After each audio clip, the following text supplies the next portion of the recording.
Good afternoon, everyone. Thank you so much for joining us today. We're really happy to have you here to learn more about the Community Development Block Grant Program and how to apply for these resources. My name is Melissa Latham. I'm the Director of Communications and Policy at CDFA. If you could take a moment to share your name and the organization that you're representing today in the chat function, that would be much appreciated. We're recording today's session and we will share that recording along with the presentation slides in the coming days. We anticipate the workshop will be about 2 hours, and that includes pausing throughout for your questions, as well as staying for a few minutes at the end to answer any remaining questions that we may not have been able to get through throughout the presentation. That being said, if you could post your questions into the Q&A box, you'll see there is a Q&A function on your menu.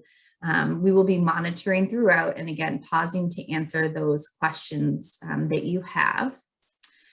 So if we just take a moment, we'll review today's agenda.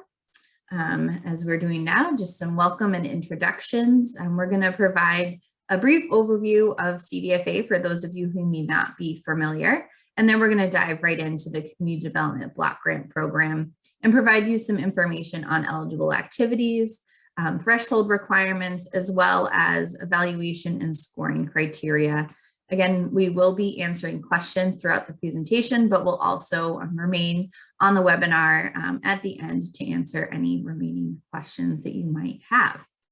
This afternoon, you're going to hear from our Executive Director, Katie Easterly-Marte.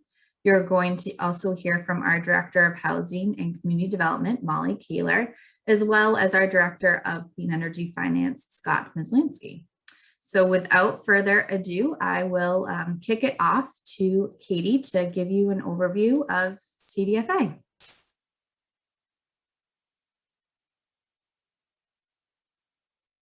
If you could just unmute, Katie. Thank you. Thank you, Melissa. And as she said, I'm Katie Easterly-Marte, the Executive Director of the Community Development Finance Authority. And I'll take just a few minutes here at the beginning to both welcome you and provide an overview of CDFA. I hope this provides you a sense of some of the other resources that CDFA has available to you as you advance important community projects. CDFA is a quasi-state organization where the administrator of a number of grant, loan, and other resources. And in administration of these resources, we look to maximize the value of projects, particularly those that are community-based, relate to economic development and clean energy initiatives throughout New Hampshire. We do our work really focused on the values that we feel are important to this work, including integrity, collaboration, adaptability, respect, focus, and advancing prosperity for all. We provide grants, loans, and tax credit equity. And in addition to those resources, we provide technical assistance across all our program areas. Our technical assistance is intended to guide you through the application process, ensure that you can connect with other resources that are available, both resources that CDFA administers, but also resources available from.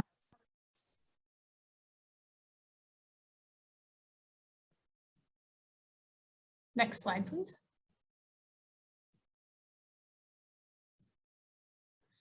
So when we think about project development and the way that CDFA engages with those who are looking to advance community development, economic development, and clean energy projects in their community, we look to this wheel of resources. This is our ecosystem.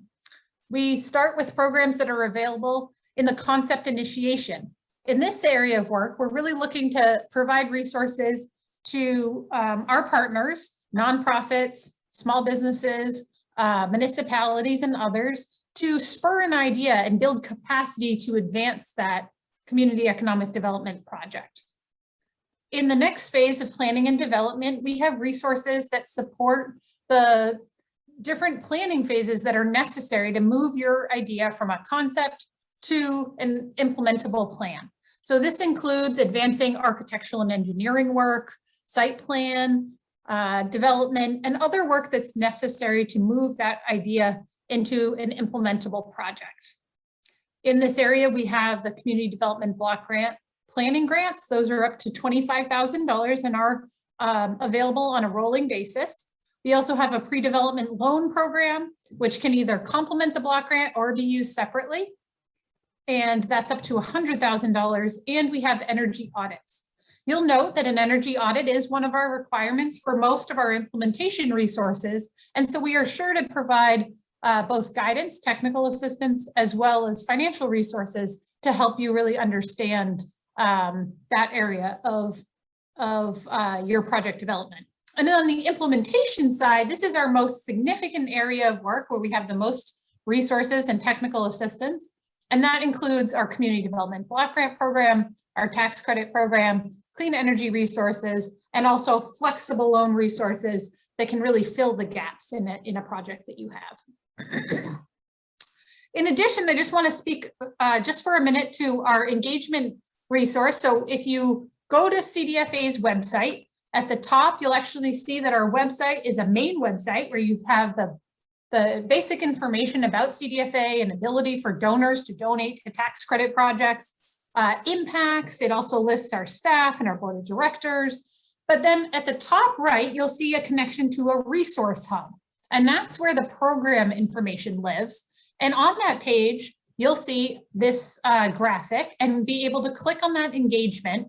And one of the areas that I just want to point out is in that data and outcome analysis, because on this page of our website, we actually provide data on every community in New Hampshire, and we're hopeful that that data will help you to really understand what's happening in your community or region and provide information for you to use as you craft your application for funding. Thank you. The next, so what this all comes together in last year was an investment of nearly $18 million to 109 different projects throughout New Hampshire. You can see them here. And those projects engaged 214 unique business donors, mostly through our tax credit program. And it assisted nearly 180,000 people.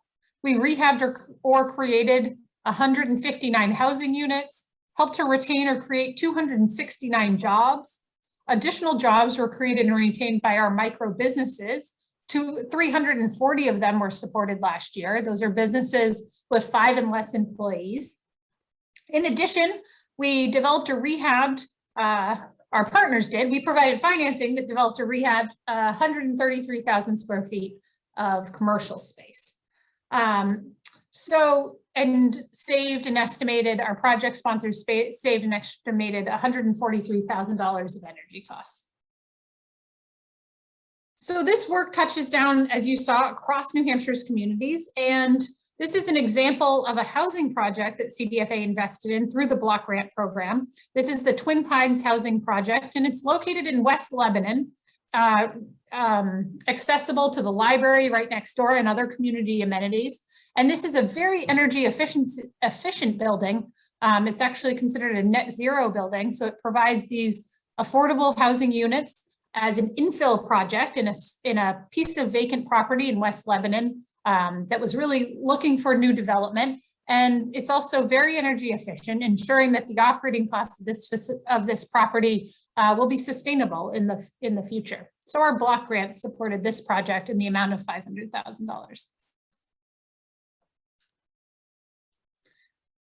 We also, through the block grant program, invest in critical infrastructure, and often this infrastructure supports the water and sewer needs of a community and also spurs economic development.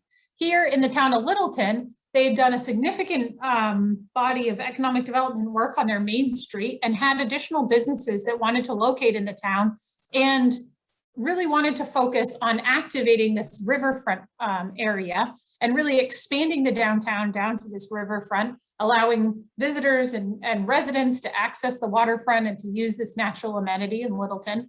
And we also knew that there were a number of housing units in this area that didn't have access they had access to water, but the water was actually in a closed loop system. So it really didn't allow that water system to operate as efficiently as it could, or to provide the highest quality. And so the block grants were actually invested here along with tax credits that helped to really upgrade that water and sewer infrastructure, supporting dozens of new businesses in this area and the residents who live here, really making this a more walkable area, more amenities provided through these businesses. There's also a walking bridge. So often that infrastructure investment can really be the foundation to an economic development strategy. CDFA looks, as I said before, we want to connect you through our technical assistance to various resources in our organization and also other resources. So we really look to integrate those different funding and ensure that when you're putting you're putting so much time and effort into the project you're developing, and we really want to provide you the resources to be able to amplify that effort. So often that's being able to do a multi-layered project that addresses multiple things in one construction period. So in this case, the Maple Manor project in Newport, they were looking to renovate existing affordable housing units that are here. And in addition to that renovation, they took advantage of our energy audit funds and our clean energy fund and took out a loan to be able to put these solar panels on the roof, allowing them to really stabilize those operating costs in the long run and ensure that this property would have that stable operating success. We know that the last number of years have presented new challenges to everyone, and in our response, we really looked to you, our partners, to tell us where we needed to be able to assist our partners in making important investments in their community. So in doing so, we each 5 years go through a process of engaging with our partners, municipalities, nonprofits, individuals who are served by nonprofits, and really understand what the priorities should be for the next 5 years of the investment of the community development block grants. So that was the consolidated planning effort. And in developing these priorities, we really look to increase the funds that communities have access to, increasing that to $1.5 million every year that each community across New Hampshire has access to, and ensuring that they have access to capacity building as well. Our technical assistance is provided both directly by CDFA, but really by our partners as well, grant writers and grant administrators, and those who carry out planning grants, which we increase the amount of funds available for a planning grant so that those important projects could be implemented. In addition, we know that there's a significant housing shortage across New Hampshire. CDFA has been able to lead a statewide effort to create a strategic plan for how to address that housing shortage. And we'll put the link to that strategic plan in the chat. That's the Council on Housing Stability's strategic plan. And we know that the CDBG resources can be an important part of addressing the housing challenges. So we provided additional resources in the block grant program for the development of affordable housing. In addition, really looking to ensure that we have organizations and support structures that support economic development impacts. We know that our micro businesses grew jobs over the last decade very significantly, and they're a backbone of our state's economy. And so looking to really support them and to reduce the regulatory barriers for using the block grant program. This workshop is just one of the many efforts that we put forward to try to ensure people have information about the block grant program and how to use it. And we're always looking for guidance on how to best ensure that people have the information they need, and that we can, and we're doing everything we can do, advocating on the federal side, advocating with our regional office, really to ensure that the policies for administration are as streamlined as possible and our partners understand them and can use the resources efficiently and quickly.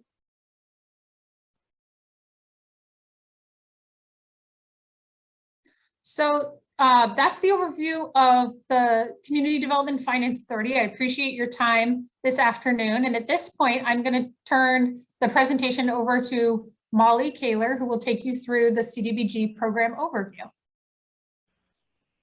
Thanks, Katie. Good afternoon, everybody. So as Katie mentioned, we're going to move into the next part of the presentation right now that goes over a bit of the CDBG program and provides a high-level overview of the program. So CDFA deploys approximately $9.4 million of community development block grant funds from the Department of Housing and Urban Development. This funding goes to eligible municipalities to support the development of viable, sustainable, and equitable communities by expanding economic opportunities for persons of low and moderate income here in New Hampshire. CDFA has administered the annual allocation of federal CDBG funds on behalf of the state since 2003. We coordinate the investment of more than $150 million into New Hampshire communities.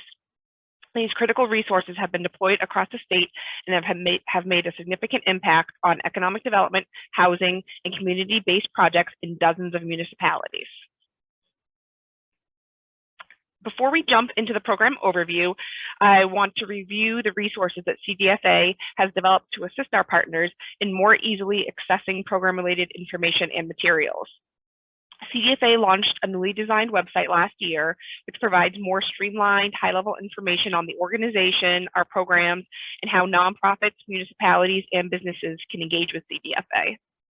As part of that effort, we developed a new resource hub to provide improved access to program-related information and resources for our partners. Again, this is, Katie mentioned this section of our website earlier. You can quickly and easily access the resource hub via the orange button at the top right corner of CDFA's main website, or by visiting resources.nhcdfa.org. Many of you are likely used to accessing very detailed program-related information, forms, or documents through our main website. All that information has now been moved over to our resource hub, and the information that we review today and much more can be found on that hub within our program and application guide and within our implementation guide. Links to each of those materials were sent via email to all attendees recently. So the Resource Hub is an online platform that guides partners through the pre-application, the application, and the implementation phases of CDFA's programs. Partners using the Resource Hub can expect to find guidance on CDFA programs,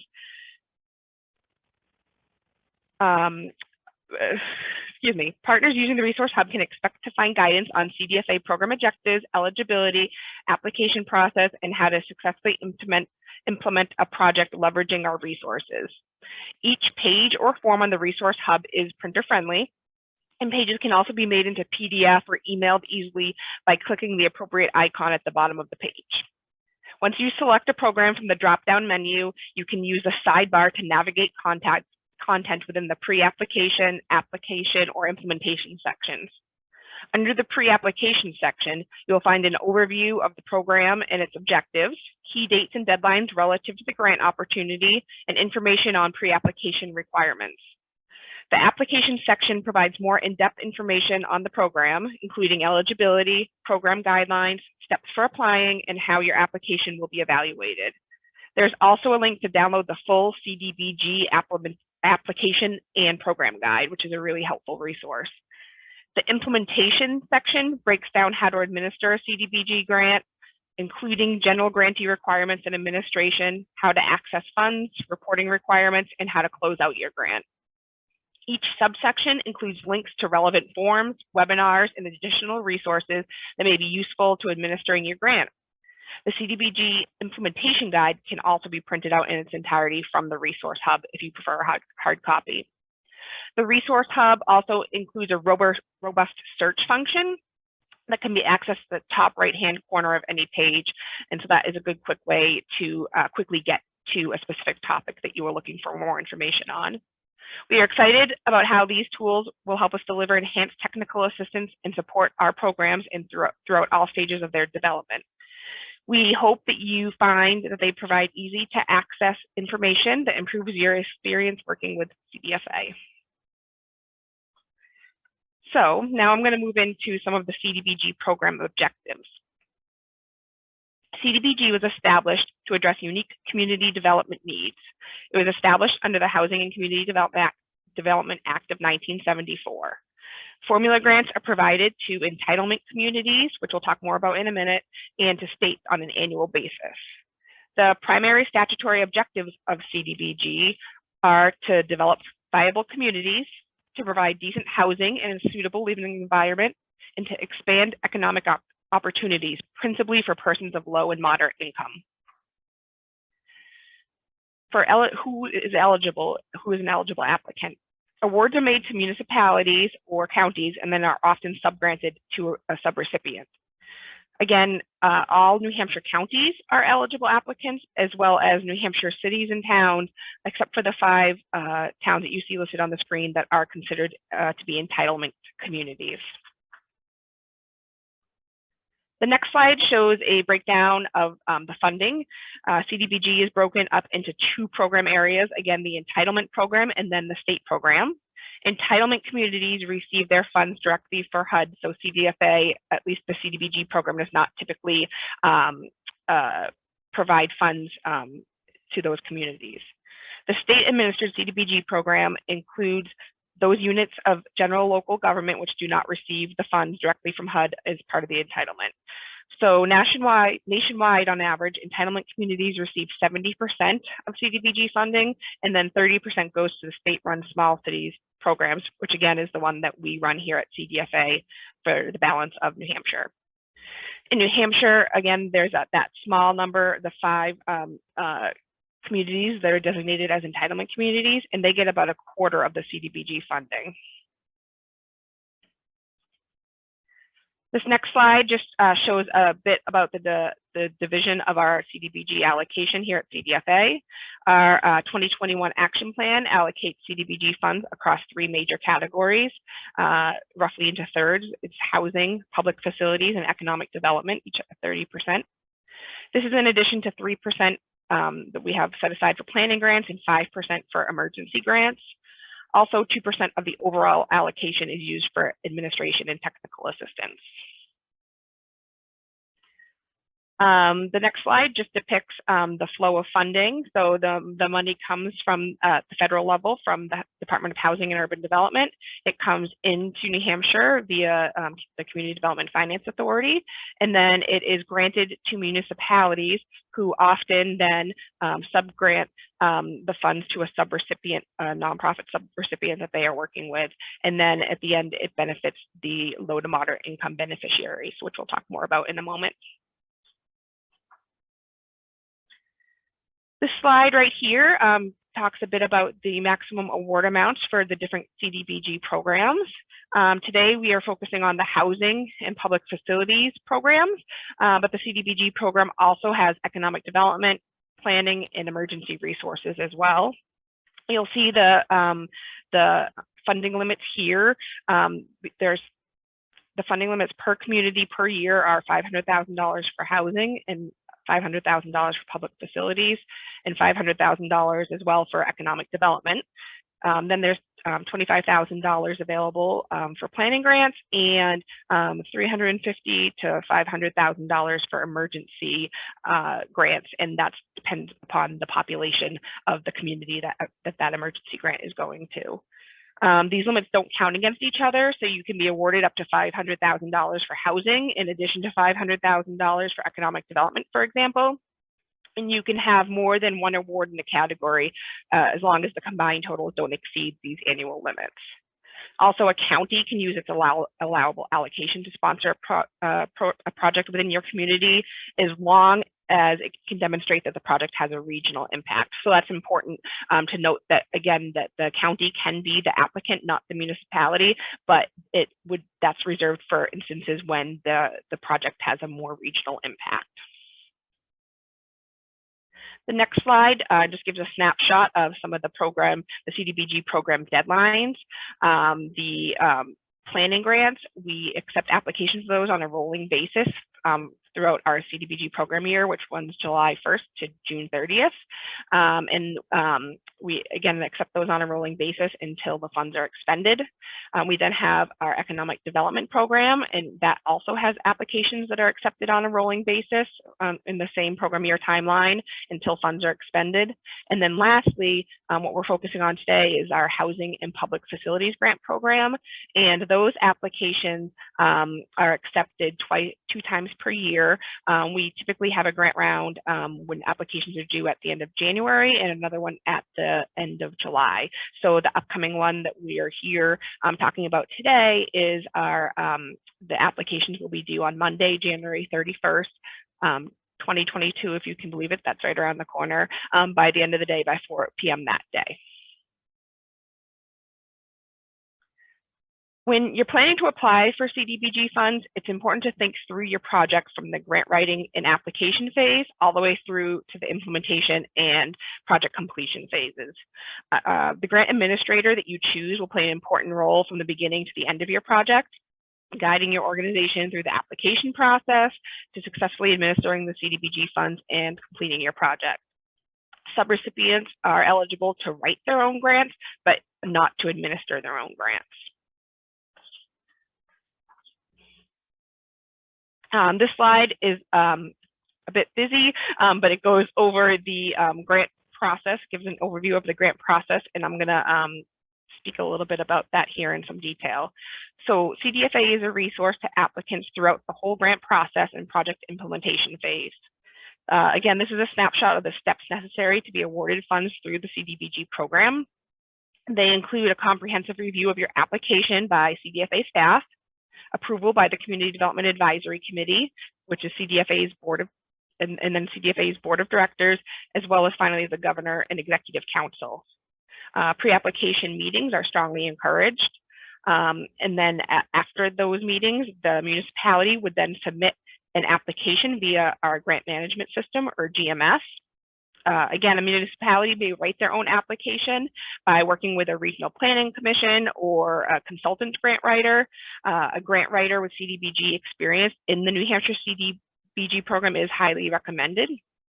The CDFA staff will then review applications once they are submitted, and the process includes an in-house review, followed by a site visit with CDFA staff meeting with the project to ask questions and find out more about the project.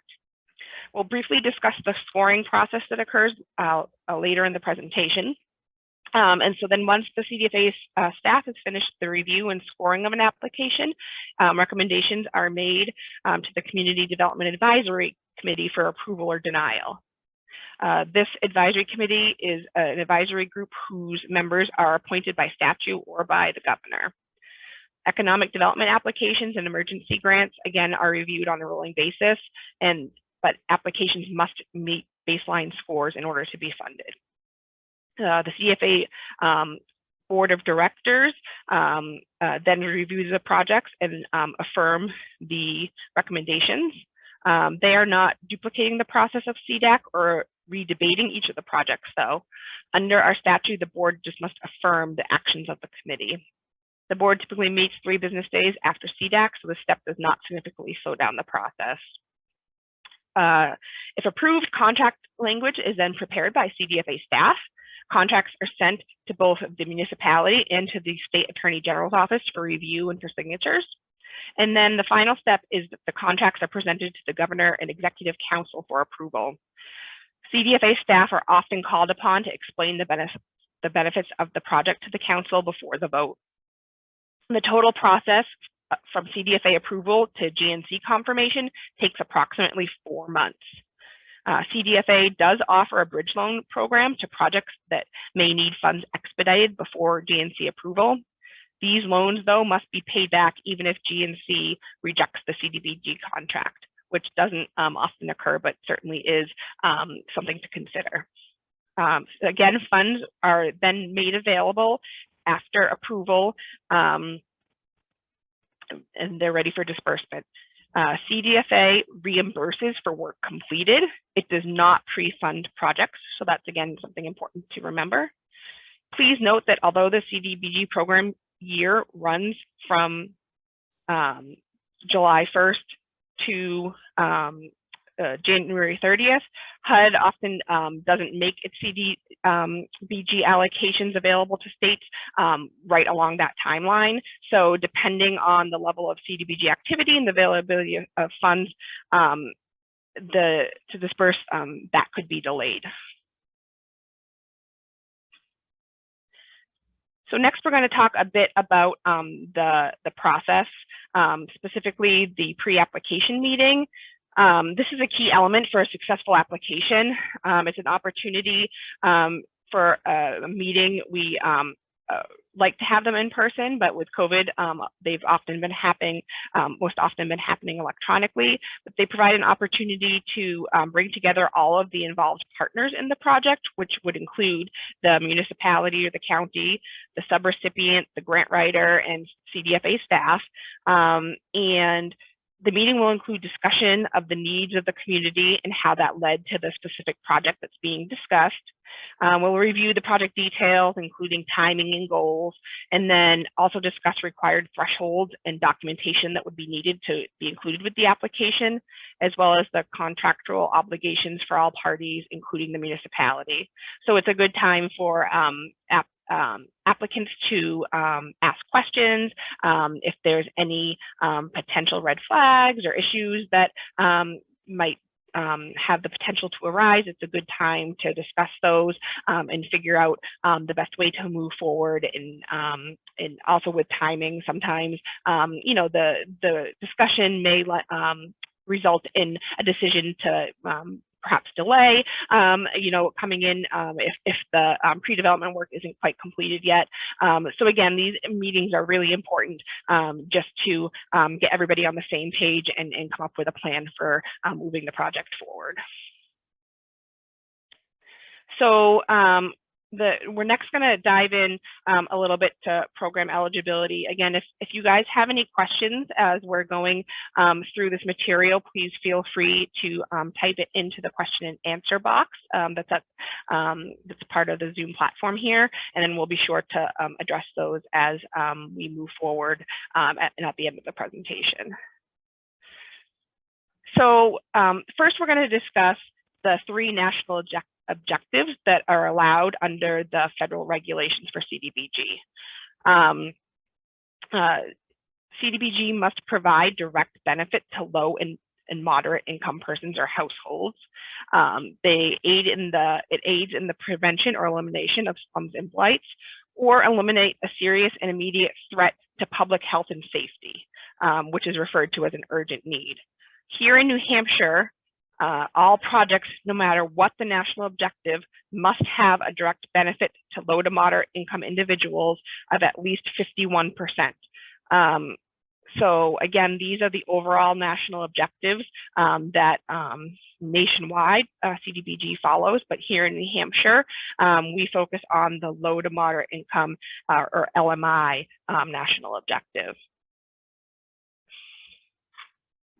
Again, and I should note that that's another important element that we discuss in the pre-application meetings to ensure that before you get too far along in the application process, that your application would in fact meet that LMI benefit. And we'll talk a bit more about that in a minute.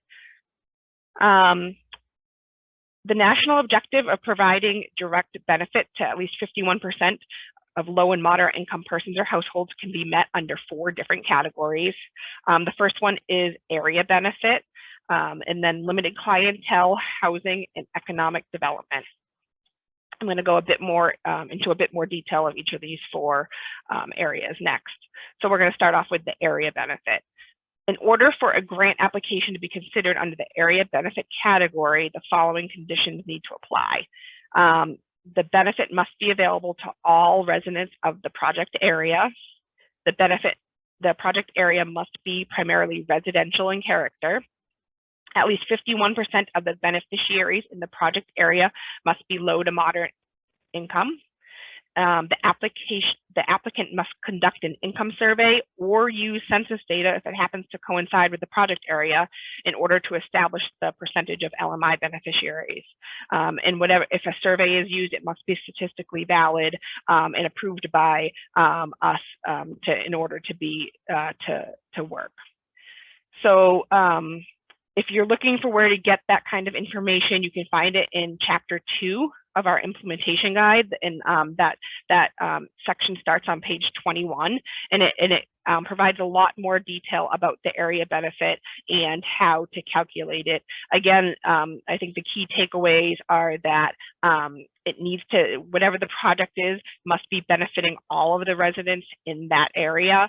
So if, for example, if it was a infrastructure project that was only benefiting the downtown of a community, but you're trying to use the area benefit, HUD's LMI data for the whole town, that wouldn't work, because if the project was only benefiting the downtown, it wouldn't be available to the surrounding area, and therefore you'd need to use another method to establish LMI eligibility. Molly, we have one question, and we might dive into this a little bit more in the evaluation section, but there's curiosity as to whether the points for LMI percentage are going to be the same as they were in the last round. Yes, that's a good question, and we'll talk more about the scoring towards the end. But the scoring criteria is remaining the same as it was in our most recent housing and public facilities round, and we'll be considering changes in future rounds, but it will remain the same. A good question.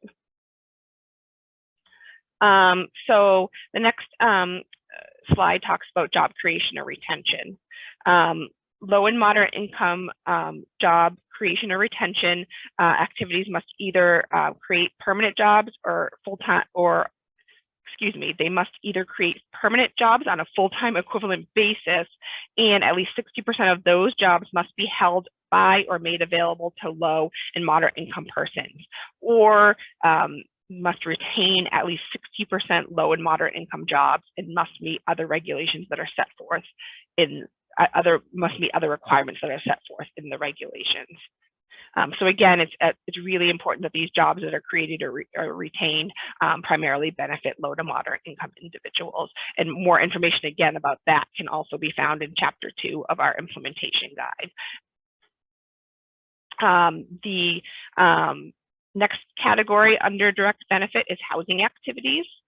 You can see that multifamily housing, multifamily unit assisted requires affordable rents. Multifamily rehab requires 51% benefit to low to moderate income individuals. If it's a duplex, at least one of the units must be LMI. And then rental buildings under common ownership and located on the same or a contiguous property might be considered a single structure. And then if it's single family housing, single family rehab requires 100% LMI benefit. And then for new housing construction, you can we ask you to refer to the program and application guide for details. CDBG doesn't generally provide funding to new housing construction, but there are some exceptions to that. Again, we outline in our application and program guide. And then the next category you can apply under the direct benefit objective is limited clientele. Under limited clientele, the activity must benefit a specific group where at least 51% of them are LMI individuals. This is determined by qualifying under one of the following tests. HUD has a list of what they call presumed groups. You can see in the box on the right what those groups are.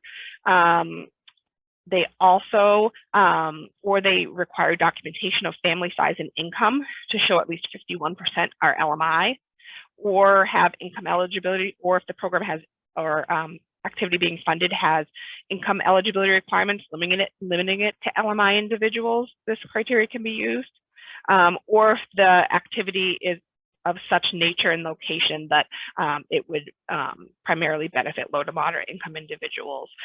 So if any of those situations are true, this often, of course, applies to our public facilities projects that might have programs that might collect information as part of their services that they provide. That's a common type of project that would use the limited clientele category for determining national objective.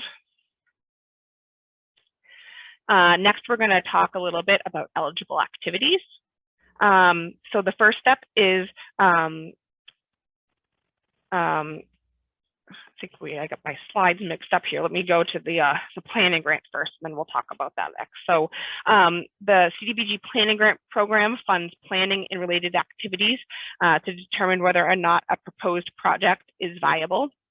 Examples of some eligible activities include income surveys, preliminary architectural and engineering design, cost estimates, market analysis, and energy audits.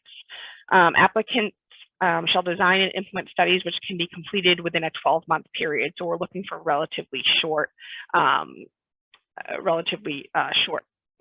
planning or feasibility projects. And we have more information about the planning grants in Chapter 2 on page 49.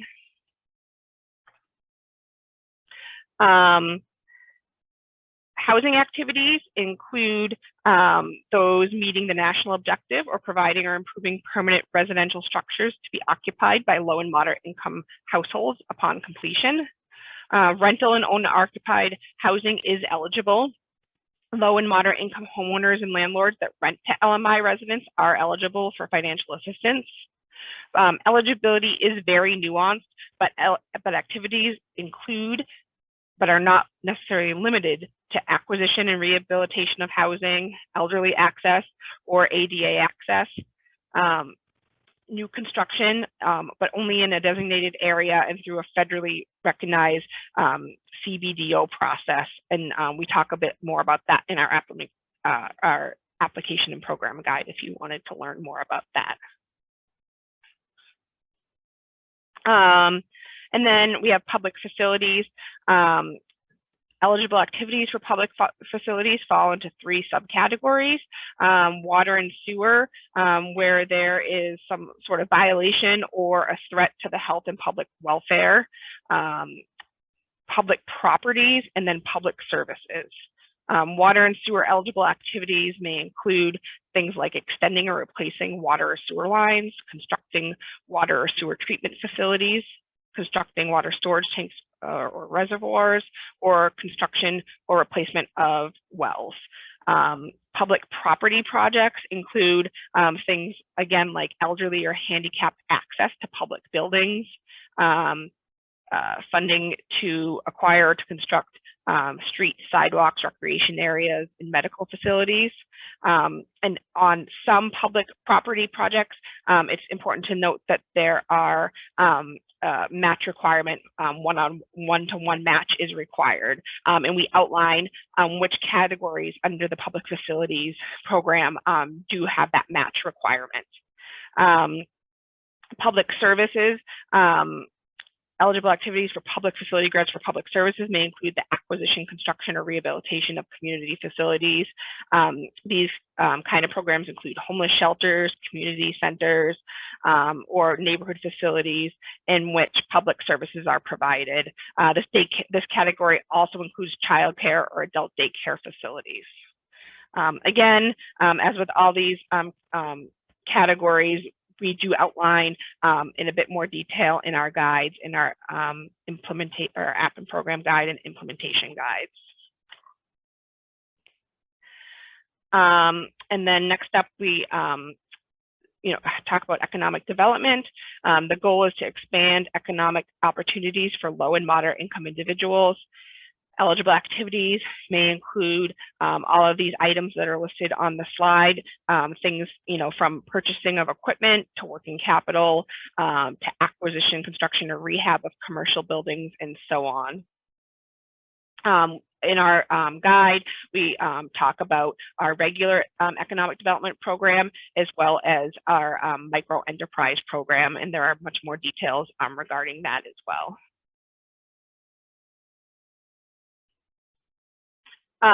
Next up is just a brief overview of the some of the ineligible activities.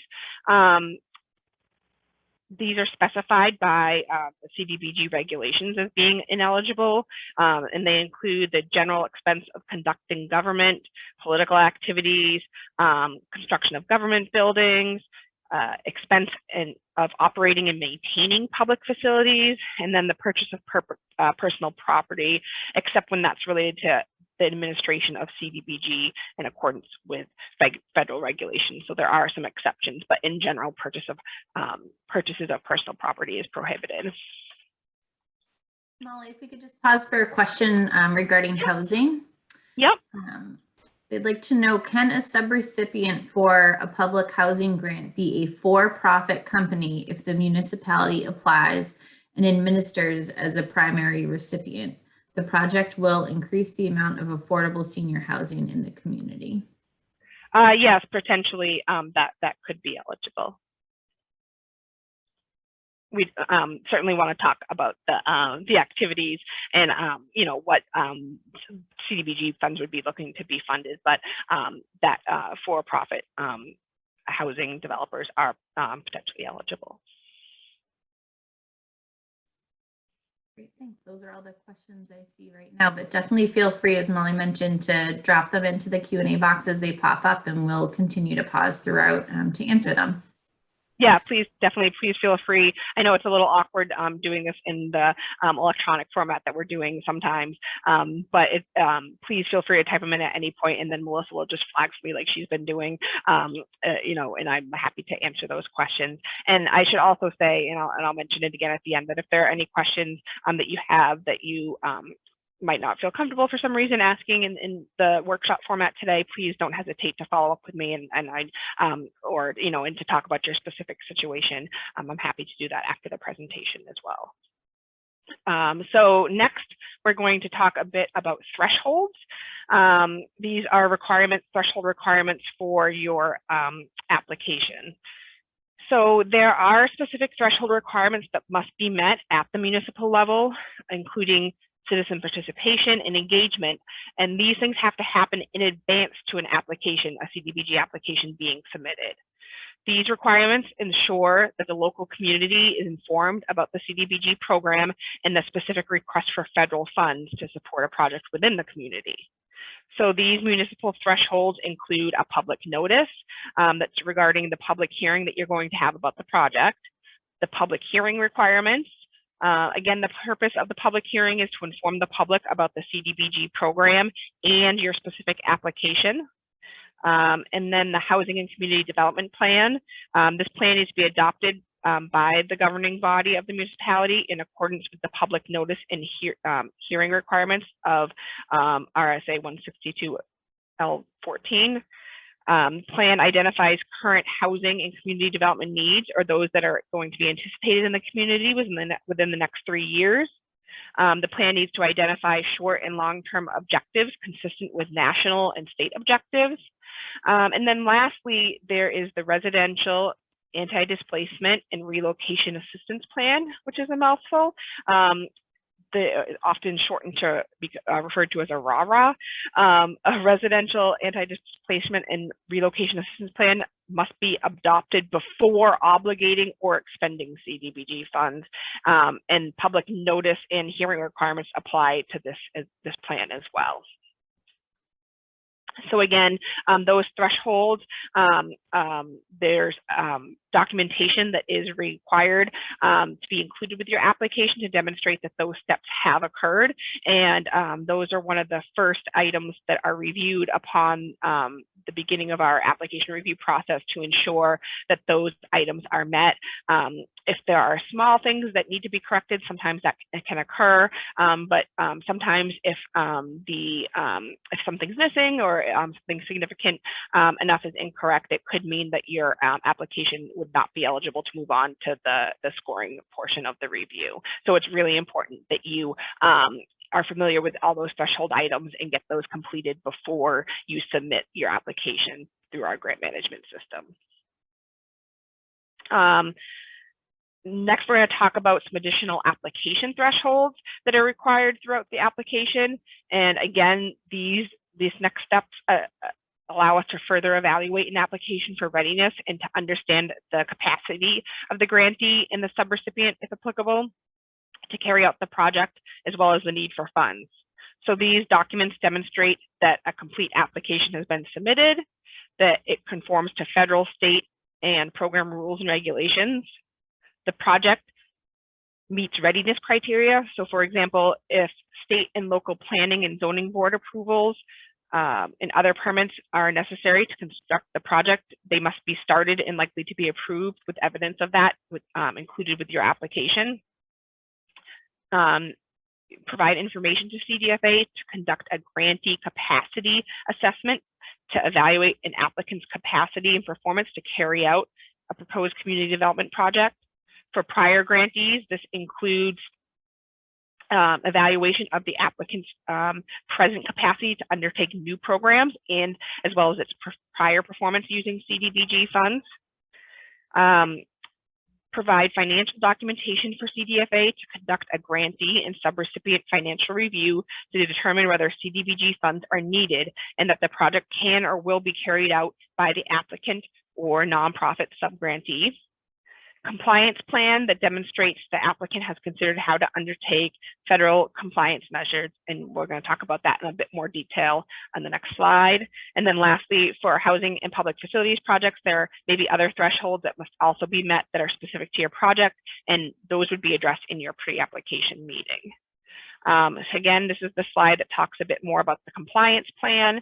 These are the key compliance topics that are required of grantees during the project implementation, and they need to be considered in advance of applying for these federal funds. How the grantee plans to address these key compliance topics should be included in the proposed compliance plan that you're going to submit with your CDBG application. If the applicant is awarded CDBG funds, compliance plans will be reviewed and finalized in a meeting with all of the project stakeholders. Additional details on each of these topics can be found in our new CDBG implementation guide that we have posted on our CDFA resource hub under the CDBG section, and specifically under the implementation portion of the CDBG section. So I know that's a lot of information. We're gonna shift gears in a moment here, but does anybody have any questions about that material that I just covered? If not, I'm gonna pass it over to my colleague, Scott Maslansky, our Director of Clean Energy, to talk more about CDFA's energy programs and policies. We had one question pop in, actually, Molly. Perfect. While you were introing Scott, if we could just pause for that for a moment. Yeah, happy to. The question was whether CDFA has ever awarded a public facilities grant to support a municipality's recycling center or transfer station, and if so, is CDFA able to provide a sample of what those applications addressed? I don't think that CDFA has done that in recently at all.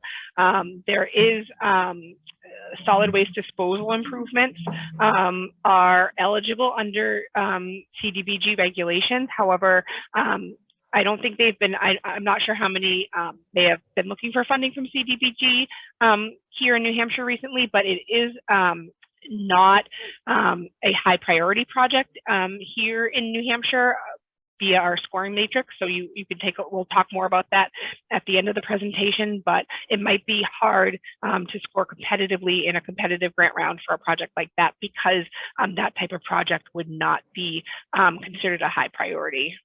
And again, we'll talk more about that when I get after Scott gives his portion of the presentation. I'm going to dive a bit more into the scoring criteria.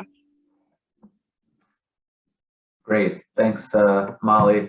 So I'm Scott Maslansky. I'm Director of the Clean Energy Finance area of CDFA, and I just wanted to take a few minutes to discuss with you CDFA's energy policy as it relates to your applications, or potential applications. So as we've discussed, CDFA invests in organizations and projects that provide community and economic development benefits to New Hampshire residents. As part of that, we aim to support projects that reduce their operating and maintenance costs, improve occupant comfort and health, and extend a facility's life, to make sure we're looking at our investment and how it's sort of carried through the life of the facility. We provide several resources to applicants that are seeking to improve a facility's energy efficiency or add renewable energy. We have grants for energy-related analysis, different types of assessments, low interest financing, and then our CDFA technical assistance, essentially there to help you build a better project. The program that in our clean energy area is that I'd like to highlight is our Community Facilities Energy Assessment Program grants. Eligible municipalities and nonprofit organizations can apply for grants that cover 75% of the cost of an energy-related study, up to $6,000. This is a very easy application, approval in less than a week. So it's a quick turnaround time, and it can help many of the projects that are applying for CDBG or our tax credit program, to be able to move through the policy requirements, fairly easily and at a fairly low cost.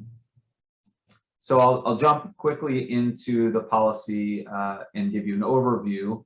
The policy really aims, as I mentioned, to ensure that our investments support projects that are working to reduce the future operating cost of the building. Again, occupant comfort and health, and the durability, the lifetime of facilities is an important aspect of this. So we developed this policy in 2020 to make sure that applicants assess these energy opportunities. And the following requirements, you'll see in the next slide, apply to all of CDFA's CDBG, tax credit, and clean energy fund applications. It also applies to any project proposing a physical alteration to existing energy systems, such as building envelope, mechanical systems, lighting systems, etc., or for new construction, which includes additions and gut rehabs. Alternative types or levels of assessments that are recommended by an energy professional will also be considered. And new constructions that are planning to reach high levels of energy performance, such as LEED certification, Energy Star, Passive House, Net Zero, etc., can waive requirements with a documented intent to reach these levels from your design team. We'd still recommend that you do what's called an energy charrette. And in some cases, if your project doesn't relate to any energy system in the building, or it's way too early for an assessment, for example, we do have a waiver process I'll mention in a little bit. So if you stay on this slide, Melissa, the policy itself really looks like this, and I'm not gonna dive into all of the details here, but really highlight the two key requirements that you complete a level 2 energy audit or a similar type of assessment that's appropriate for your project, and that you consult with the appropriate utility for potential implementation incentives. We want to make sure that you're not leaving potential funding on the table, as these funds could help you improve your project design and future operating savings. The recommendations that you can see below, and some of the other details, I'll discuss more in a separate energy policy webinar, and we'll give you the date on that later, early in December, where we can go into more detail on the policy. I also wanted to mention that water and wastewater projects, water sewer projects will also be required to examine whether an energy assessment is appropriate. Depends on what's going on in the project. The next piece is just to show that we're deeply involved with the utilities as far as potential energy incentives, and we can give you a set of contacts. The earlier you get involved with them, the more potential there are for incentives. As some of you might know, the energy efficiency programs are very recently in a little bit of an upheaval, so there'll be more of that discussed later about what the potential incentives might be in the future. But needless to say, we want to be in touch with the utilities for potential incentives. So as far as next steps on the energy policy, the first step would be to review the energy policy, which is on our website and in the application and program guide, and make sure you discuss this with your design team or potential design team, or as you develop a design team, make sure that they're included so that they understand that that piece is really important. Contact your utility representative to discuss the potential support they might have for your project. If you think you'd be interested in applying for an energy assessment grant, you can talk to me about that. We can discuss whether a waiver is appropriate That would, if your project has nothing to do with energy, if you need to wait a long time before you can really look at energy potential in the building, if you don't own it yet, for example, or if you need an exception on the type of requirement for your project. And please contact me with any questions. And the last note is just that we will be holding a more detailed webinar on the energy policy on Tuesday. I'm sorry, that should say December 7th. And that would be at 10 a.m. So December 7th, which is a Tuesday at 10 a.m. I think that's it for my information. Please, again, feel free to reach out to me with any questions, and I'll hand it back over to Molly. And Scott, we actually do have a question, and they'd like to know, does the energy program also cover energy charrettes in terms of financial assistance? And then it does touch base a little bit on what you just mentioned. Is there any concerns relative to the recent PUC decision and working with utilities for rebates or energy audits, or is it too soon to tell? I would say it's too soon to tell, given the timelines that you're looking at. You know, folks that are right now trying to get incentives, there's going to be a lot of challenges. Hopefully some things will be squared away by the time, you know, you're out there looking more deeply for incentives. So it's too early to tell on that. And as far as energy charrettes, yes, our funding can help support a variety of areas, including if you were looking to do solar and wanted to do a structural analysis by a third party on your roof, if you're doing a retrofit, if you were, you know, wanted to do some type of energy charrette early in the design process, which is really ideal, or if you were doing, you know, a full-blown energy audit on an existing location that you're retrofitting. I hope that answers that question. I don't see any more questions in the chat or the Q&A box, but we did drop in that link to register for that Clean Energy Policy and Resources webinar coming up on December 7th at 10 a.m. Fantastic.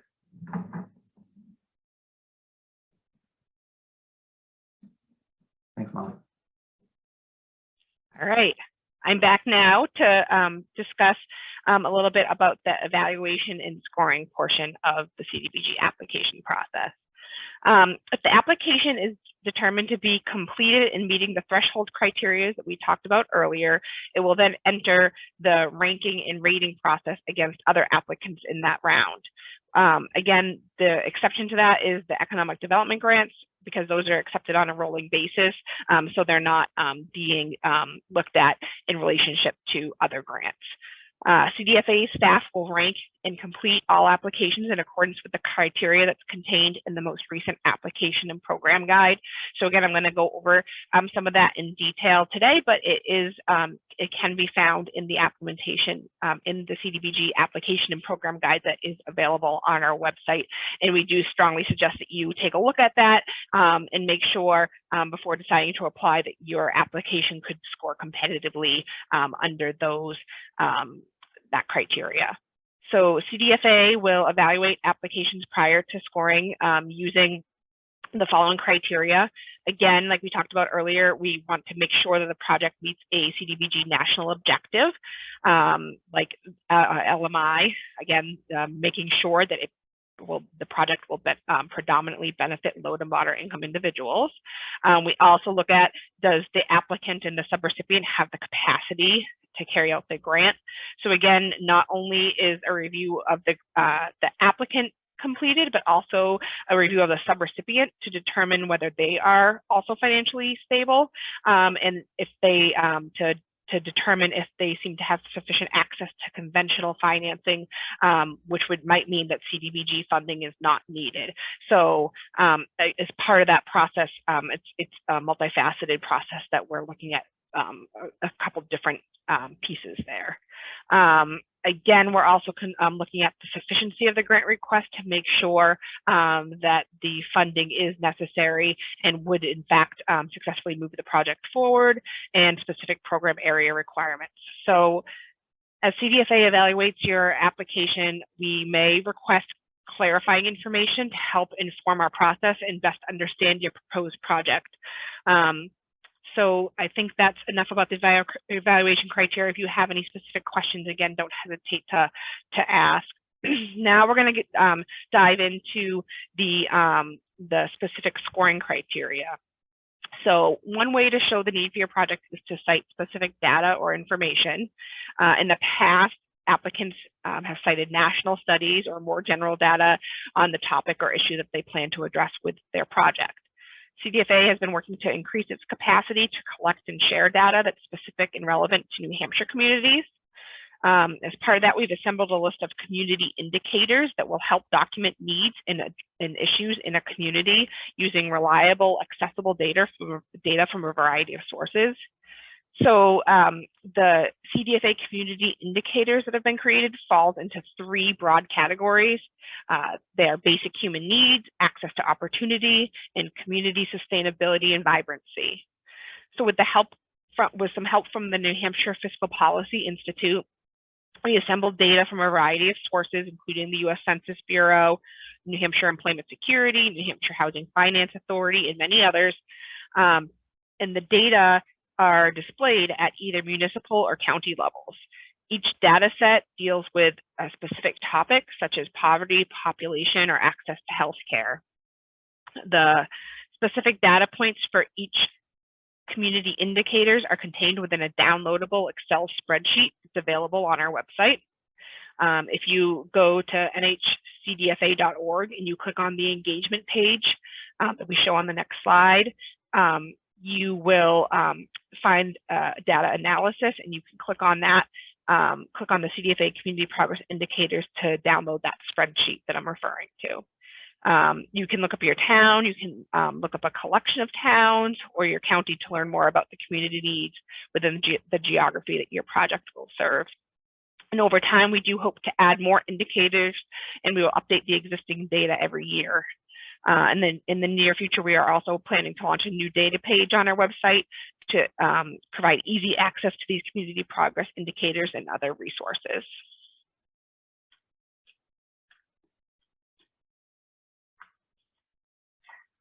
The community progress indicators also serve as a basis for what we call our core data index, and that is what contributes to the CDBG scoring system. The core data index is a relative measure of poverty and other socioeconomic challenges, and it replaces the CDBG set factors that were based on data from the 2010 census. So again, that's what we were using as part of our scoring criteria prior to developing this core data index.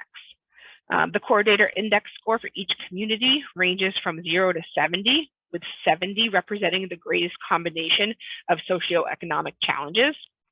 And the figures for Belknap County towns are shown here. The score is the first scoring element within each of the CDBG program areas, and we use a score to demonstrate community need and to measure that. So CDFA will publish an updated core data index for all New Hampshire municipalities and counties each December. Over time, we'll continue to assess the efficacy of the index as a tool for understanding a broad range of socioeconomic issues that are facing the communities across our state. So next, we provide an overview. We're going to start and talk about the housing scoring criteria. So right here, and again, you can find this chart right in your application and program guide, but this gives an overview of all of the criteria that make up the maximum amount of 200 points that a housing application can receive on an application. You'll notice that some of these have, for example, like the project specific needs, which I'll talk more about in a minute, you can get a total of 50 points for that, but then we break it out further. So into 2 different categories under project specific needs that combined equal that 50 points above it. So if you try to do the math going down in the column, it adds up to more than 200, but that's why is we just further break out some of these, the bolded categories into some more specific criteria under each of those categories that add up to that total number. So we did recently update our housing criteria in our last round. In July was our first go round with this updated scoring criteria. We did this update to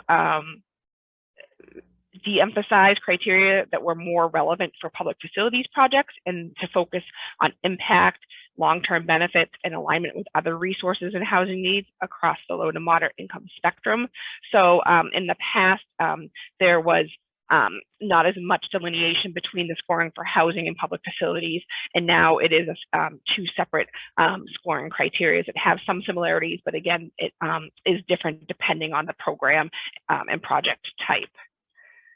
So for project need, we started off just talking about the community needs, but for project needs, you'll see again that you can get a maximum of 40 points, and that 40 points is awarded to one application in the round that shows the greatest need when compared to the other applications that are within that round, and then all others receive points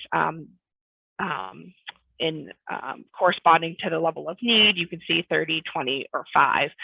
So again, the housing and public facilities rounds, the projects are both being scored on their own project merits, but then also in relation to other projects that have been received in that round, as it is a competitive application round. The other portion that comes under housing project need, the other criteria, is long-term benefit. And you can see here that you get a higher number of points if you're able to demonstrate a longer period of time where the project will benefit low to moderate income individuals.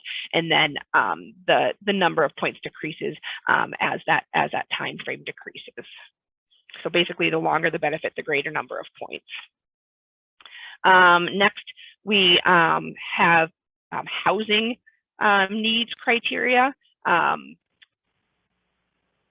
You can see there's a number of different metrics over the next 4 slides. Actually, we break out all of these different criteria, and it can be a bit confusing, and I'm happy to discuss this with you in detail if you do have a housing project. But basically, all these next couple categories don't apply. You have to look in parentheses, and if you were a new rental construction, the first medium rent criteria would apply to your project. But if not, you that one is not looked at. That's not applicable to your project, and we'd look at, for example, maybe the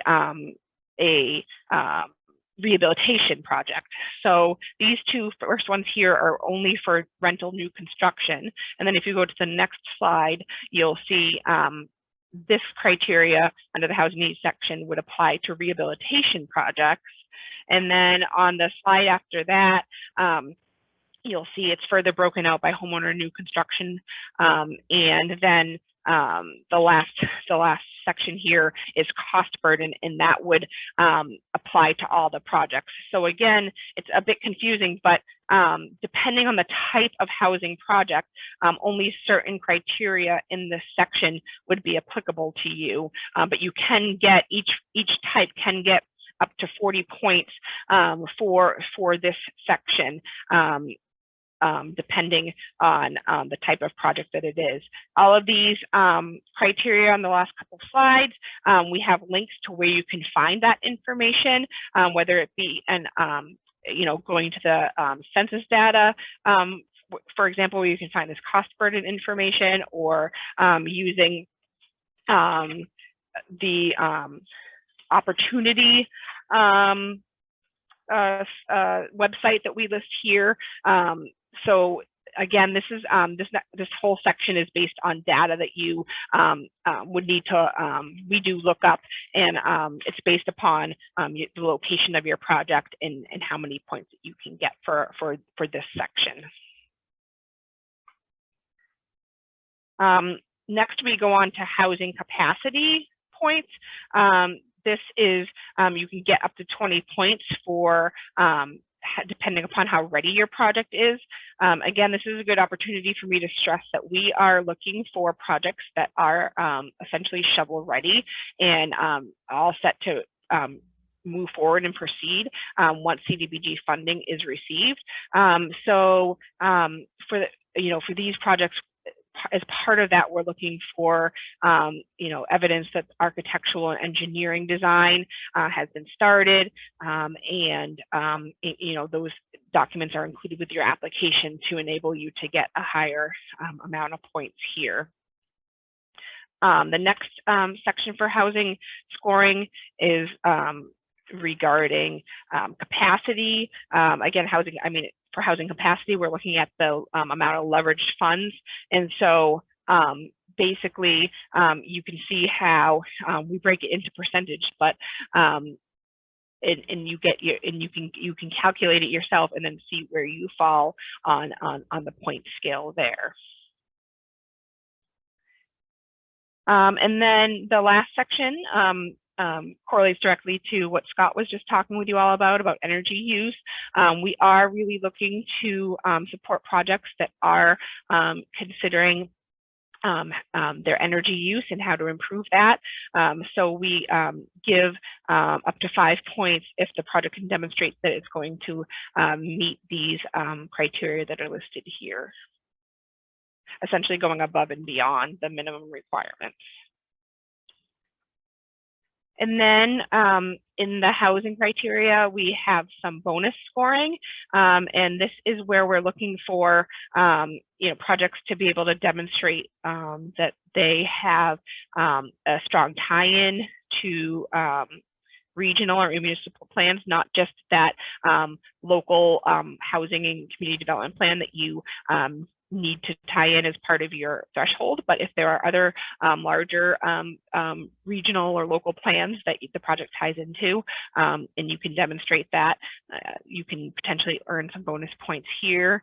If you can demonstrate resident engagement, like for example with the housing authority, if they're the subrecipient, the applicant can show their organizational accreditation. And so there's a variety of ways, depending on the type of project that you have, that you could demonstrate that you meet this criteria. And again, with specific projects as part of the pre-application meeting, and then as part of the process, if you work on your application, I'd be happy to talk with you more about that, so you can make sure you include the appropriate documentation with your application to get these bonus points. So next, I'm going to just talk briefly about the public facilities scoring criteria. Again, here, this is just an overview of the metrics. You can get the same as the housing. You can get a maximum 200 points. Again, the first 70 of those are the community needs that's measured by that community progress index that we kicked off this section talking about. The next part of the scoring is the same as the housing criteria, and it's the needs assessment and impact. So again, a score of 40 points will be awarded to one application in each round that demonstrates the greatest need when compared to the other applicants in that round, specifically in this case in the public facilities round, and then the remaining applicants receive fewer points it's outlined here based upon the relative need that it has in comparison to the other projects. Again, with this being the housing and public facilities being competitive, you are also being looked at in relation to the other applications that are received in a given round. The next section is, again, is similar to the housing. It's the long-term benefit, and essentially for the longer period of time that you can demonstrate that your project is going to benefit low to moderate income individuals, the higher number of points that you're going to get. This next section I referred to earlier. When there was a question about the types of projects that's funded, we do fund, New Hampshire has identified priority projects that have the ability to get a higher amount of funding. And so you'll see here the three types of projects that can get the maximum amount of points are childcare and mental health, or broadband components that are included in a project. If a project does not have those components, but they have these other, they service these other populations that are listed here. They can get 10 points, and if it's not an activity that's listed on this slide, then there's not an opportunity to get those points for as being a priority project. Next, we talk about, there's a couple different criteria on this slide. If you have a project that, say, has both a mental health and a child care component to it, you could get some additional points here. That would be considered to be a multi-impact project. So again, it's up to 10 points for projects that meet 2 or more of those priority areas that we just discussed on the last slide. For location and site, you can get additional points if your project is located in a census designated place, a area of your community that's been designated as a revitalization zone. The Department of Business and Economic Affairs has a listing of that on their website, and the town would know if the project is located within one of those zones, or if it's located in another type of municipally designated area or economic development special eligibility area, such as new market tax credits or opportunity zones, you can get up to 5 points for that as well. And then lastly, here on the slide is the community buy-in. And this is important for, projects that are sponsored by a subrecipient where that is a membership organization. We're really looking to see that more than 50% of the members are active. And you can show this by showing attendance at annual meetings, or if you're not the type of project that has a subrecipient with a membership organization, those types of projects can show strong participation by a partner in the project development and or implementation of the project. Essentially just showing that it's more than just the applicant and the subrecipient that's supportive of this project, but there's a much larger community buy-in. If you can demonstrate that, then you are able to get 5 points for this section. The next section is, again, talking about readiness for implementation, similar to the housing criteria.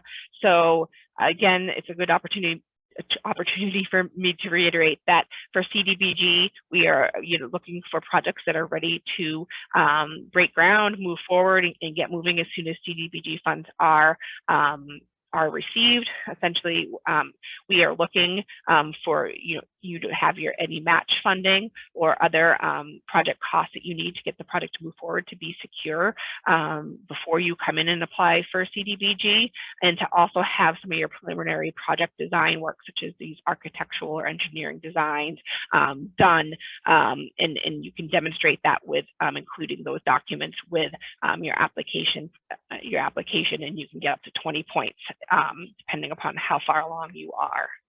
And then again, this next slide is similar to the criteria in the housing one, where we're looking for the leverage ratio of the leveraged amount of funds in relation to the CDBG funds, and you get points that correspond to that. But you can figure out what that would be for your project by using that calculation that you see here. And then again, this is another criteria that is similar to the housing, the energy use, where we're looking to score additional points, to give additional points to projects that are taking into consideration energy use, sustainability, and looking to kind of go above and beyond as part of their project to address this issue. And then we also do have bonus scoring criteria in this section as well. It's also related to, being able to demonstrate that broader connection to regional and municipal plans. For example, if there's a SEDS document or some other plan that your project aligns with, if you are able to reference that and demonstrate that, you could potentially get up to 10 points for that, as well as being able to demonstrate You can get the points if you are able to demonstrate that the activities will preserve and or promote an existing neighborhood or center, and if applicable, where it might be eliminating or reducing slums or blight, or protecting historically or culturally valuable structures and sites. So those are just some opportunities for projects to be able to get additional points in that area. And then next, we just have a quick overview of the scoring criteria for planning grants. We updated the planning scoring to focus less on external factors that are challenging for communities to control, and we're looking to prioritize specific projects in community development activities that have been raised by stakeholders as critical needs across New Hampshire communities. So each planning application needs to be submitted under either the housing, the public facilities, or the economic development subcategory. And when there's 2 or more types of activities, so say maybe it was economic development and public facilities, the application should be submitted and scored in the subcategory that reflects the principal activity and for which at least 51% of the funds have been requested. So as again, as part of your planning grant application process, you would have to designate it's a planning grant for which type of CDBG program. And you can get a maximum of 25 points for these planning grants. And you can see we list out here how those 25 points break down. Again, we also use the core data index and a lot of similar criteria that what we just talked about in the housing and public facilities. There are some ones that are specific to planning grants, such as innovation, and that's the main one where we're really looking to give a higher number of points to planning grants that would be supporting innovative projects. And if you're not sure, if you have an idea for a planning or feasibility that needs to be done and you're not sure if it would align with our CDBG criteria, you can certainly give me a call, and we could talk more about your project and where it might align.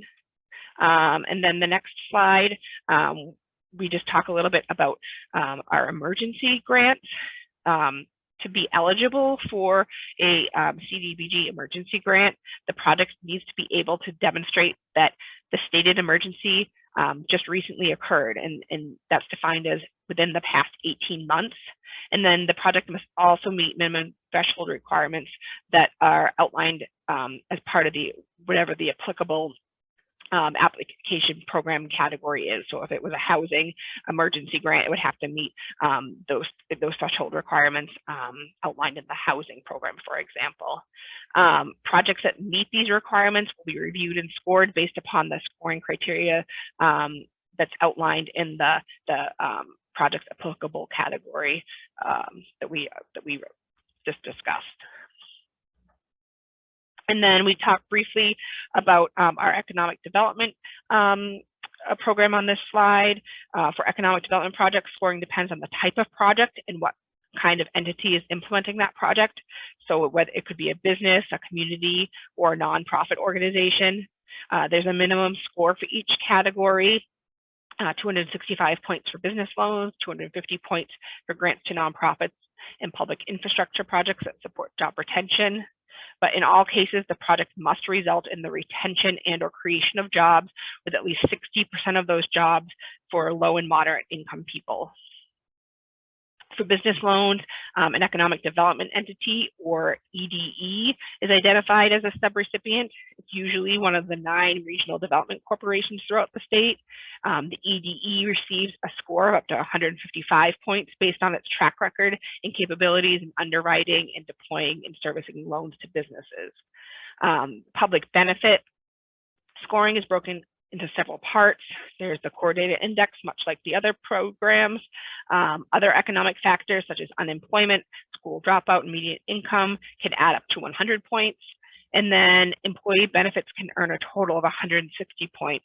Basically, the more comprehensive and robust the benefits package that is associated with each job, the higher the score. And this section can often make or break an economic development application. The business benefit scoring is broken down by the type of project as well. So a loan to a business provided by a subrecipient, such as a regional development corporation, has a series of categories that can add up to 110 points. A public infrastructure project in support of economic development activities, or a nonprofit project, each of which has a series of categories that can add up to 75 points. The full scoring rubric for economic development projects is outlined in an appendix to that's part of our CDBG application and program guide that, again, you can find under the resource section of the CDFA website. And just a reminder about economic development applications, there's no deadlines. They're accepted on a rolling basis. But you do need to, as a first step, have one of those pre-application meetings that we've talked about a couple of times. That's a critical first step in applying for the economic development grants as well. So that is all the detail that we're going to go over about the scoring criteria. Again, so it's staying the same as what it was in the most recent round, in the July round, but that was different starting in that round. So if it's been some time since you applied for CDBG, you'll certainly want to take a look in our application and program guide and get familiar with the current scoring criteria. This slide just talks about the upcoming deadline. We're reiterating that the deadline for the Housing and Public Facilities program is going to be this year on Monday, January 31st at 4 p.m. What's going to happen is those applications will be received at the end of January, and then they go through the application review and scoring process that we talked about today, where we review the thresholds and we do scoring and site visits.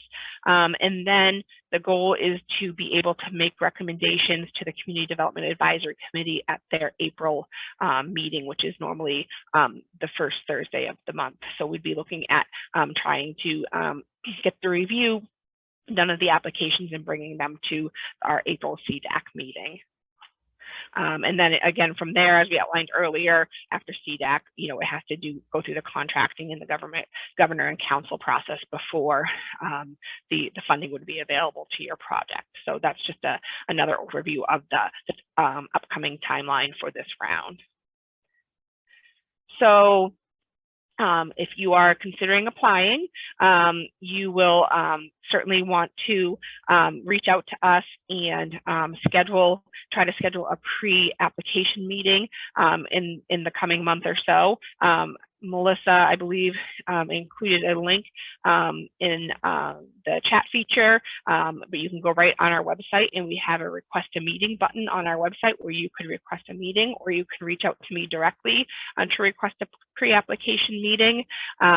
Once you decide if you're going to move forward with an application, you're going to want to make sure your grant writer is registered and able to work on GMS, because all applications are submitted through GMS, or again, that's our grant management system. And we have that link here where you can go right to that grant management system. There have been some recent updates to that system. So if it's been a while since you've been in there, you may want to get in ahead of time and look around and see what that looks like these days. We are going to be posting the funding opportunity, which is essentially lets you start the application within our grants management system, and that will be posted by tomorrow. So you should be able to see that in GMS by tomorrow to start an application if you're already underway. That's all that I think we had today for prepared material. I know it is a lot of information that's being thrown at you. So we certainly, encourage any questions or follow-up discussions to answer your questions. If you want to have an initial discussion about your project prior to a pre-application meeting with all the people involved in the project involved, we could certainly look to do that as well. So please don't hesitate to reach out if that's the case. I don't know, Melissa, were there any questions received as I was just going off there for a while? I haven't seen any additional questions come through in the chat or the Q&A box, but we did receive a couple when people were registering for the event, Molly. So Oh, maybe that's right. Yep. we can take a few minutes to run through some of those in case they weren't answered through the content. So one of the questions was whether or not you can apply for CDBG in anticipation of a purchase. They're looking to use the funds to renovate the space to make it ADA accessible. And the answer to that is yes, although you can't, you have to be very careful about your timing with applying for CDBG, but you can, apply for funding for that. Projects can't start. There's some compliance related activities that need to happen, including an environmental review. That's very important to start before any property is acquired or any rehabilitation starts. So we'd want to talk with you more about timing just to make sure it would align with the timing for the next application round. And if it's not, we could talk about ways to troubleshoot to see if we could make it work given what you're trying to do. Great. We have another question about helping the town apply on behalf of a mobile home park that wants to upgrade their water, sewer, septic systems. Is that an eligible activity? And then there was a similar, building on that, any micro enterprise loans or village rehabilitation resources? Yeah, so that's a great question. We do frequently, receive applications for mobile home communities that are looking to do water or sewer infrastructure projects. That is eligible. If you're looking for assistance, connecting with the municipalities to discuss that, we could certainly help you with that. I know communities that may already be working with the Community Loan Fund through their resident-owned community program. They also provide assistance with that process. But we're certainly happy to help to make connections, and that goes for any type of project. If you are listening today and you would be the subrecipient and not necessarily the municipality or the county applying, we would be happy to help make that connection if you're not sure where to start. But we do recommend reaching out to the town manager, or if your community has an economic development person, those are typically the best people to start with. The planning or community development portion of your local government to reach out to that contact there and get that process started. And Melissa, can you remind me the other piece of that question?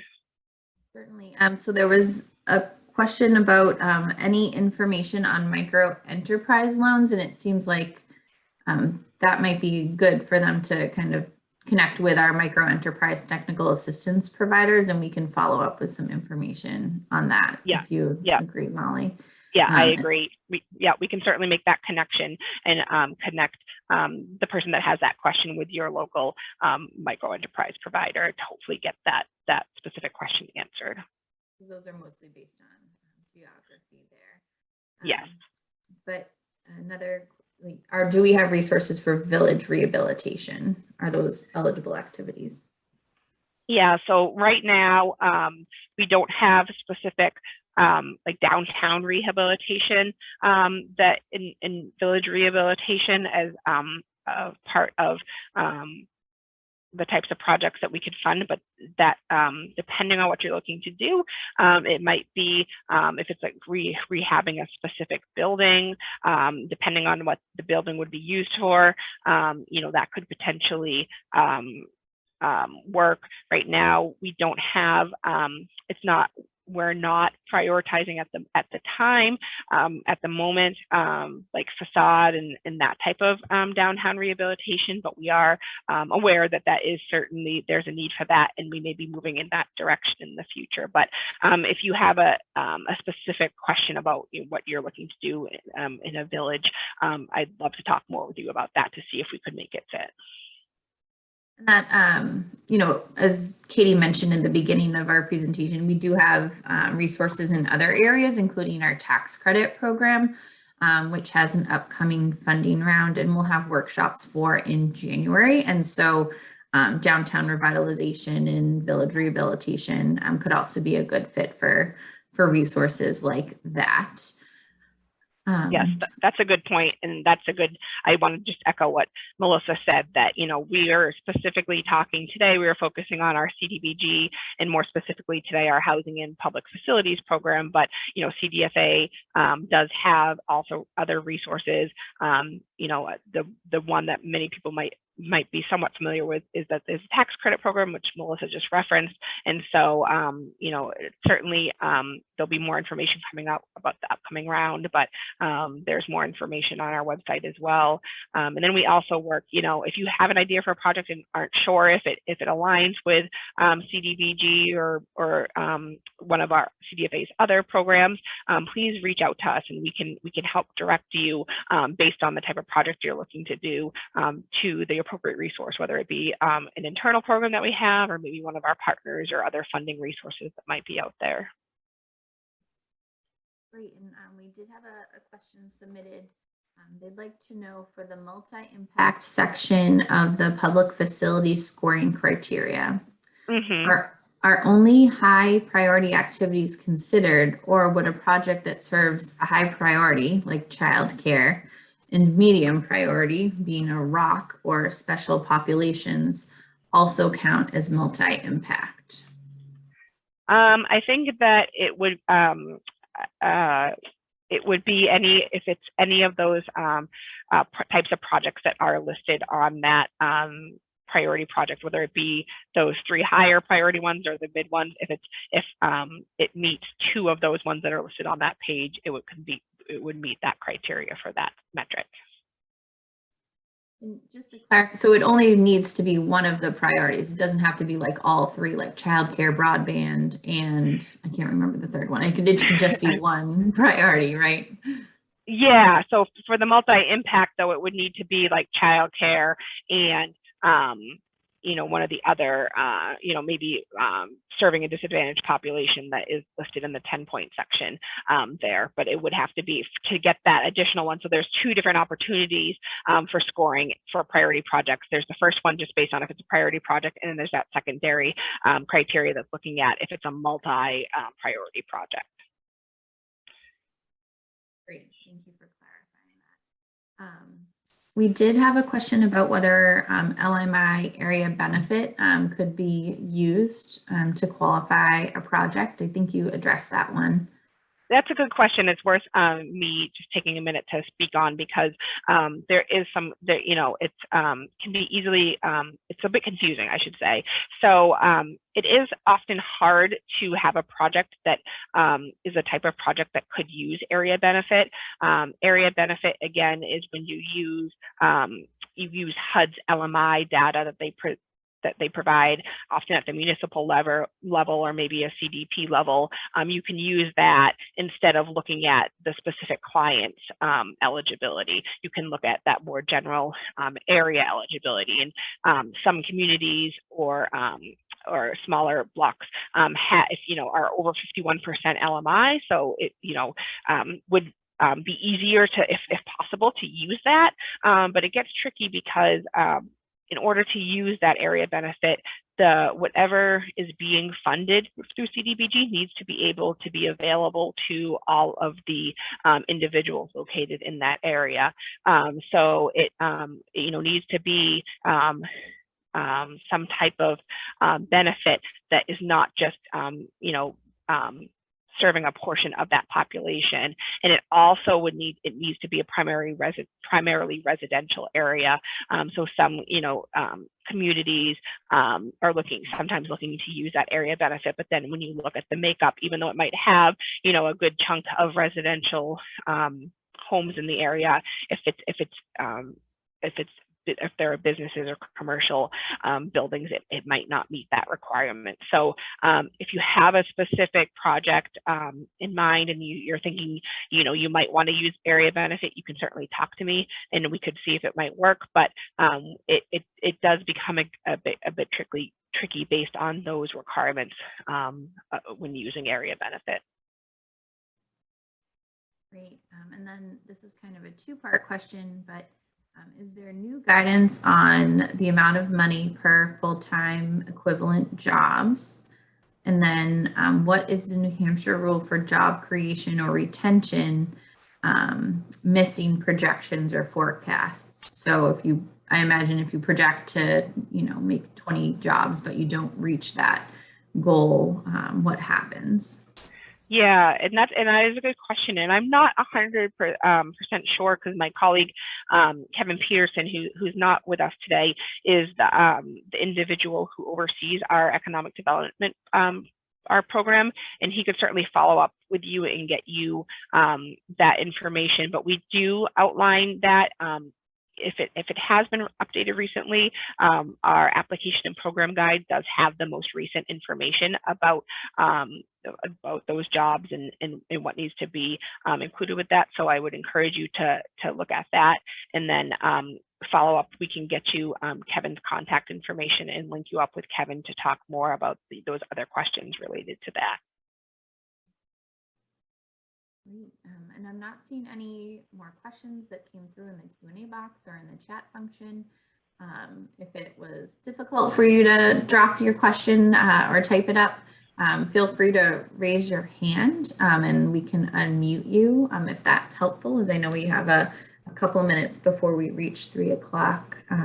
But otherwise, I think we've reviewed and answered all the questions that we currently have. So yeah, I just want to thank everybody again for spending the time with us today, and hopefully you found some of this information helpful. I do want to encourage you to schedule a pre-application meeting as soon as possible, not waiting till close to the deadline to do so. We recommend those meetings happen as soon as possible. Therefore, if there are any challenges or issues that might get identified as part of that meeting, we'd have time to address them. So we certainly I encourage you to reach out to us as soon as possible to try to get those scheduled, and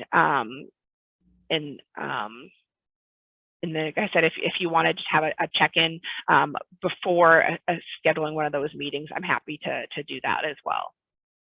And so I'll hang out here for a few minutes as everybody starts to leave the presentation. And if there's anybody that has any questions, you can feel free to hang back and I could try to answer those for you. Thank you all again for your time today.